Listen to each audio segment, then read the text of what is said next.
నమస్తే. Welcome to Suman TV. మన భారతదేశంలో నీట్‌కి చాలా ప్రాముఖ్యత ఉంది. అయితే నీట్‌తో పాటుగా ఎంసెట్‌కి కూడా అంతే ప్రాముఖ్యత ఉంది. కానీ వీటికి సీట్లనేవి చాలా తక్కువుంది. రాసేవాళ్ళు ఎక్కువగా ఉన్నారు. మరి ఇందులో సీట్ రాని వాళ్ళ పరిస్థితి ఏంటి? What next? So, veterinary science గురించి ఎంతమందికి తెలుసు? సో, వెటర్నరీ సైన్స్ అంటే ఏమిటి? సో, దీనిపై అవగాహన కల్పించేందుకు మనతో పాటు ఉన్నారు. లీలావతి ఎడ్యుకేషనల్ ట్రస్ట్ నుంచి కెరియర్ గైడెన్స్ ఇచ్చేందుకు మనతో ఉన్నారు. మేకల హరికృష్ణ యాదవ్ గారు, సన్ ఆఫ్ లీలావతి. నమస్తే సార్. నమస్తే అండి. సార్, వెటర్నరీ సైన్స్ సో చాలా తక్కువ మందికి మన ఇండియాలో చాలా తక్కువ మందికి తెలిసినటువంటి కోర్స్ అని అనుకోవచ్చు. అందరూ నీట్ రాస్తే నేను డాక్టర్‌ని అవ్వాలి, లేకపోతే ఇంకా ఆ డాక్టర్ సీట్ ఎంబీబీఎస్ రాలేదు అంటే లేకపోతే డెంటిస్ట్ గాను, అదర్ బీడీఎస్ అట్లా వెళ్ళిపోతూ ఉంటారు. వెటర్నరీ సైన్స్ మీద ఎంతమందికి అవగాహన ఉంది? అసలు వెటర్నరీ సైన్స్ అంటే ఏంటి? ఈ సంవత్సరం ఇండియా మొత్తం మీద నీట్ ఎగ్జామ్ అనేది 25,00,000 స్టూడెంట్స్ అనేది పాన్ ఇండియాలో నీట్ ఎగ్జామ్ రాశారు. కానీ మనకున్న ఎంబీబీఎస్ సీట్స్ అనేది 1,09,000 సీట్స్ ఉన్నాయి. సో ఈ కాంపిటీషన్‌లో స్టూడెంట్స్ అందరూ నెక్స్ట్ ఆలోచించేది బీడీఎస్, హోమియోపతి, ఆయుర్వేదం, నర్సింగ్, అగ్రికల్చర్ బీఎస్సీ ఇలా డిఫరెంట్ కోర్సెస్ వైపు వెళ్తున్నారు. కానీ వెటర్నరీ అనేది BVSc AH bachelor of veterinary science and animal husbandry అనేది ఇండియా మొత్తం మీద సౌత్ ఇండియాలో ఉన్న గవర్నమెంట్ వెటర్నరీ కాలేజీలో వెటర్నరీ చదవాలి అంటే ఒక్కొక్క స్టేట్ని బేస్ చేసుకొని, ఫర్ ఎగ్జాంపుల్ ఆంధ్రప్రదేశ్ తీసుకుంటే ఆంధ్రప్రదేశ్లో వెటర్నరీ చదవాలి అంటే ఎంసెట్ అనే ఎగ్జామ్ ద్వారా, సో ఆంధ్రప్రదేశ్లో ఉన్న తిరుపతి, విజయవాడ, పొద్దుటూరు, గరివిడి ఈ 4 గవర్నమెంట్ వెటర్నరీ కాలేజీలో ఉన్న 380 వెటర్నరీ సీట్స్ కోసం మోర్ దెన్ 10,000 స్టూడెంట్స్ అయితే పోటీ పడుతున్నారు. అలాగే తెలంగాణలో కూడా ఉన్న 3 గవర్నమెంట్ వెటర్నరీ కాలేజెస్ కోసం మోర్ దెన్ 6,000 నుంచి 8,000 స్టూడెంట్స్ ఎవ్రీ ఇయర్ అప్లికేషన్ పెడుతున్నారు. సో ఉన్న కాంపిటీషన్లో సౌత్ ఇండియాలో వెటర్నరీ చదవాలి అంటే ఎంసెట్లో మెరిట్ వచ్చిన స్టూడెంట్కే వెటర్నరీ సీట్ అనేది దొరుకుతుంది. దాని ఫీజ్ స్ట్రక్చర్ కూడా 20,000 నుంచి 30,000లోనే వెటర్నరీ చదవడానికి అవకాశం ఉంది. నెక్స్ట్ మాకు ఎంసెట్లో 2,000 ర్యాంక్ రాలేదు. Depending on reservation, SC, ST, BC reservation base చేసుకొని 2,000 నుంచి 4,000 ఎంసెట్లో ర్యాంక్ వచ్చిన విద్యార్థులైతే మన ఆంధ్రప్రదేశ్, తెలంగాణలో వెటర్నరీ చదవచ్చు. ఒకవేళ మాకు వెటర్నరీ అంటే ఫ్యాషన్ ఉంది, మాకు పెట్స్ అంటే చాలా ఇంట్రెస్ట్, దాని మీద మేము డాక్టర్ అవ్వాలనుకున్న విద్యార్థులు నెక్స్ట్ ఆప్షన్ ఎలా ఉన్నది అంటే నార్త్ ఇండియాలోని వెటర్నరీ కాలేజీలో చదవచ్చు. అంటే ఏదైనా డిమాండ్ ఉన్న కోర్స్‌కే మన వాళ్ళు మొగ్గెక్కువ చూపిస్తూ ఉంటారు కదా! సో, మరి ఈ వెటర్నరీ సైన్స్‌కి ఎంతవరకు డిమాండ్ ఉందంటారు? సౌత్ ఇండియాలో తీసుకుంటే తమిళనాడు తీసుకున్న పౌల్ట్రీ రంగంలో ముందు స్థాయిలో ఉన్నది. తెలంగాణ కూడా పౌల్ట్రీలో నెంబర్ 1 పొజిషన్లో ఉన్నది. సో అనిమల్స్ రిలేటెడ్గా సో వెటర్నరీకి అనేది ఎవ్రీ ఇయర్ డిమాండ్ అయితే ఉన్నది. కానీ గవర్నమెంట్ సైడ్ నుంచి అయితే లిమిటెడ్ కాలేజెస్ ఉన్నాయి. ప్రైవేట్ కాలేజెస్ అయితే వెటర్నరీలో ఇప్పటి వరకు సౌత్ ఇండియాలో లేవు. సో అందువల్ల స్టూడెంట్స్ దాని మీద ఫ్యాషన్ ఉంది, కానీ మన దగ్గర కాలేజెస్ అందుబాటులో లేనందువల్ల ప్రతి స్టూడెంటు దాని వైపు చదవడానికైతే ఇంట్రెస్ట్ చూపుతున్నారు. సో దానికి రిలేటెడ్గా చాలామందికి ఉన్న డౌట్స్ ఏంటంటే, మేము వెటర్నరీ చదవాలంటే నీట్ అవసరం లేదు అనుకుంటున్నారు, ఎంసెట్ ఒక్కటే ఉంటే సరిపోతుంది అనుకుంటున్నారు. సో, రెండిట్లోనే ర్యాంక్ రావాల్సి ఉంటుందా? ఈ నీట్ ఐదర్ నీట్ ఆర్ ఎంసెట్టా? లేకపోతే ఓన్లీ ఎంసెట్‌లో ర్యాంక్ ఉంటే సరిపోతుందా? లేదండి. ఇప్పుడు వెటర్నరీ చదవాలి అంటే మన ఆంధ్ర, తెలంగాణ విద్యార్థులు ఎంసెట్ ఎగ్జామ్ రాసి ఎంసెట్‌లో ర్యాంక్ బేస్ చేసుకొని సీట్ తీసుకోవాల్సి ఉంటుంది. కానీ ప్రతి గవర్నమెంట్ వెటర్నరీ కాలేజీలో 15% ఆల్ ఇండియా కోటా ద్వారా నీట్ ద్వారా ఫిల్ చేస్తారు. So okay. 15% నీట్ ఎగ్జామ్ ద్వారా ఫిల్ చేస్తే రిమైనింగ్ 85% అనేది మన స్టేట్లో కండక్ట్ చేసే ఎంట్రన్స్ ఎగ్జామ్ ద్వారానే ఈ సీట్లు అనేది ఫిల్ చేస్తారు. ఫర్ ఎగ్జాంపుల్ తమిళనాడుకి వెళ్తే అక్కడ మనలాగా ఎంసెట్ ఎగ్జామ్ అనేది ఉండదు. ఇంటర్మీడియట్ మార్క్స్ బేస్ చేసుకొని వాళ్ళకి ఇంజనీరింగ్ అయినా వెటర్నరీ అయినా కౌన్సిలింగ్ జరుగుతుంది. సో లాస్ట్ ఇయర్ తమిళనాడులో వెటర్నరీ అనేది ఉన్న 570 సీట్స్కి మోర్ దెన్ 18,000 స్టూడెంట్స్ అయితే అప్లై చేయడం జరిగింది. ఓహ్! సో ఇంటర్మీడియట్ మార్క్స్ బేస్ చేసుకొని తమిళనాడు స్టేట్లో వెటర్నరీ కౌన్సిలింగ్ జరుగుతుంది. అదే మన స్టూడెంట్స్ వెళ్ళి తమిళనాడులో చదవాలి అంటే నీట్ ఎగ్జామ్లో మెరిట్లో వచ్చినప్పుడు ఆల్ ఇండియా కోటాలో అప్లై చేసుకున్నప్పుడు మన విద్యార్థులు తమిళనాడులో చదవచ్చు, కర్ణాటకలో చదవచ్చు, నార్త్ ఇండియాలో చదవచ్చు, 15% కోటాలో అయితే మన విద్యార్థులు చదవచ్చు. సో తెలుగు స్టేట్స్‌లోని మనకి ఎన్ని గవర్నమెంట్ కాలేజెస్ ఉన్నాయి? తెలుగు స్టేట్‌లో మనకి ఆంధ్రప్రదేశ్‌లో 4 గవర్నమెంట్ వెటర్నరీ కాలేజెస్ ఉన్నాయి. తెలంగాణలో 3 గవర్నమెంట్ వెటర్నరీ కాలేజెస్ ఉన్నాయి. సో ఈ 7 కాలేజీల్లోనే అరౌండ్ 380 ఆంధ్రప్రదేశ్‌లో, 300 తెలంగాణలో సీట్స్ అయితే అవైలబిలిటీ ఉన్నాయి. సో ఆల్ ఓవర్ ఇండియా వైస్‌గా మనం చూసుకున్నట్లయితే ప్రైవేట్ కాలేజెస్ ఏ స్టేట్స్‌లో ఉన్నాయి? మంచి క్వెషన్ అండి. చాలామంది విద్యార్థులు వెటర్నరీ ఇంట్రెస్ట్ ఉన్నవాళ్ళు తెలుసుకోవాల్సింది మేజర్‌గా ప్రైవేట్ వెటర్నరీ కాలేజెస్ ఫస్ట్ పంజాబ్‌లో స్టార్ట్ చేశారండి. పంజాబ్‌లో కల్సా వెటర్నరీ కాలేజ్ అని మీరు ప్రతి స్టూడెంట్స్ చెక్ చేయొచ్చు దాని గురించి. కల్సా గ్రూప్ అనేది చాలా పెద్ద గ్రూప్. ఎడ్యుకేషన్‌లో వాళ్ళు చాలా టాప్‌లో ఉన్నారు ఇండియాలో. ఈ కల్సా వెటర్నరీ కాలేజ్ అనేది first private veterinary college in India. So అందులో మనం వెటర్నరీ ప్రైవేట్‌లో చదవాలి అంటే మన నీట్ స్కోర్ 450 అబోవ్ ఉన్న వాళ్ళు అప్లై చేసుకుంటే, సో పంజాబ్ స్టేట్ యూనివర్సిటీ గడువాసు అంటారు. గడువాసుకి మీరు అప్లికేషన్ పెట్టుకుంటే, సో మీరు పంజాబ్‌లో ఉన్న కల్సా వెటర్నరీ కాలేజ్‌లో మీరైతే జాయిన్ అవ్వచ్చు. కానీ మేనేజ్మెంట్ కోటా ప్రైవేట్ కాలేజ్‌లో ఫీజ్ స్ట్రక్చర్ అనేది అప్రాక్సిమేట్లీ 8 లాక్స్ పైనే ఉంటుంది. సో నెక్స్ట్ ఉన్నాం రాజస్థాన్. అవునండి. రాజస్థాన్‌లోని మరి అడ్మిషన్ ప్రాసెస్ అనేది ఏ రకంగా ఉంటుంది? మేడం పంజాబ్ అయిపోయిన తర్వాత నెక్స్ట్ రాజస్థాన్ అప్పుడు ఉమ్మడిగా ఉంది పంజాబు, హర్యానా, రాజస్థాన్. సో నెక్స్ట్ రాజస్థాన్‌కి వచ్చినప్పుడు రాజస్థాన్‌లో బికనీర్. సో బికనీర్‌లో రాజువాసు యూనివర్సిటీ ఉంది. రాజస్థాన్ వెటర్నరీ యూనివర్సిటీ కింద అఫిలియేటెడ్ కాలేజెస్ ఉన్నాయి ప్రైవేట్ వెటర్నరీ కాలేజ్. ఇందులో ముఖ్యంగా చెప్పుకోవాల్సిన కాలేజెస్ ఆరావలి, సిక్కర్‌లో ఉంది ఈ college. Next Apollo veterinary college ఇది జైపూర్ సిటీలో ఉంది. నెక్స్ట్ ఎంజేఎఫ్ మహాత్మా జ్యోతిరావు పూలే ఇది చోములో ఉంది near to Jaipur.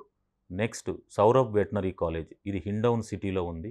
Next Mahatma Gandhi veterinary college ఇది భరత్పూర్లో ఉంది. నెక్స్ట్ ఆర్ఆర్ వెటర్నరీ కాలేజ్ ఇది టాంక్లో ఉంది. నెక్స్ట్ ఎంబీ వెటర్నరీ కాలేజ్ దుంగర్పూర్లో ఉంది. రీసెంట్గా లాస్ట్ ఇయర్ కొత్త ఒక వెటర్నరీ కాలేజ్ వచ్చింది షికావతి అని ఇది సిక్కర్లో ఉంది. సో రాజస్థాన్లో private veterinary college around 7 private veterinary colleges. So private veterinary colleges ఉన్నాయి. వీటి ప్రాసెస్ అంతా రాజువాసు బికనీర్లో ఉన్న రాజువాసు యూనివర్సిటీ కంట్రోల్లోనే కౌన్సిలింగ్ జరుగుతుంది. సో ఈ అన్ని కాలేజీలకు ఫీజ్ స్ట్రక్చర్ అనేది 6 lakhs నుంచి 6.5 lakh వరకు గవర్నమెంట్ అయితే ఫిక్స్ చేసింది పర్ మేనేజ్మెంట్ కోటా కోసం. సో అదేవిధంగా హర్యానాలో ఎలా ఉండబోతుంది ప్రాసెస్ అంతా కూడా? హర్యానా అనేది చాలామందికి తెలియాల్సిన విషయం ఏంటంటే మేడం, మన ముర్రా బ్రీడ్ అనేది బఫెల్లోస్ ఎక్కువగా హర్యానాలో దొరుకుతాయి.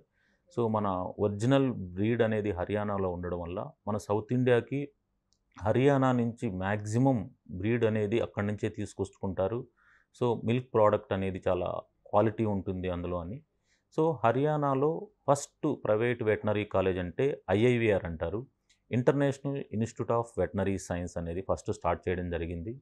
దాని తర్వాత Samskaram veterinary college, RPS veterinary college, MR veterinary college, రీసెంట్గా last year Bhoomika veterinary college. So ఇవన్నీ కాలేజెస్ విసిఐ కంట్రోల్లోనే వెటర్నరీ కౌన్సిల్ ఆఫ్ ఇండియా అప్రూవల్తో ఉంటుంది.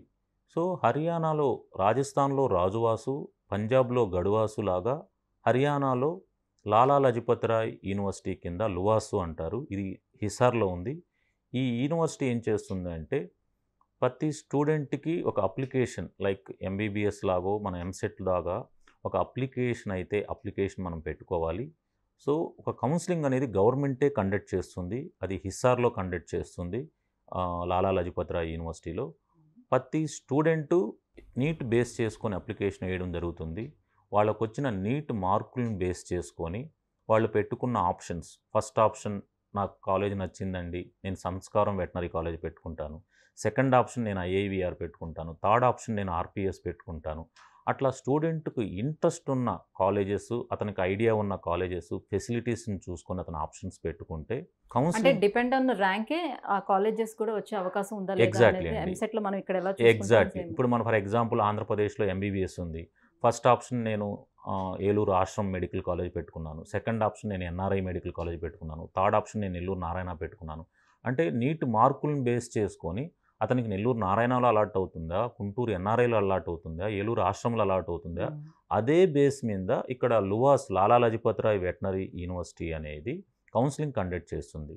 సో స్టూడెంట్ కూడా ఏం చేయాలి అంటే ఇక్కడ ఎవ్వరికీ ఫీజు అనేది కాలేజెస్ కానీ మధ్యలో కన్సల్టెంట్స్ కానీ ఎవరికి పే చేయాల్సిన అవసరం ఉండదు.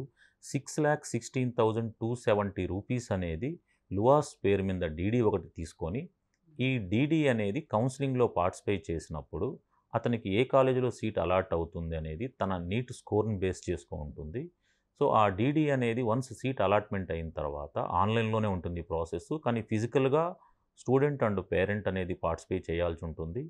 సో ఈ డీడీ అనేది అక్కడ సబ్మిట్ చేసి నెక్స్ట్ అలాట్మెంట్ కాపీ తీసుకొని నెక్స్ట్ కాలేజీకి వెళ్ళి ఒరిజినల్ సబ్మిట్ చేసి హాస్టల్ ఫీజెస్ అనేది పే చేసుకోవాల్సి ఉంటుంది.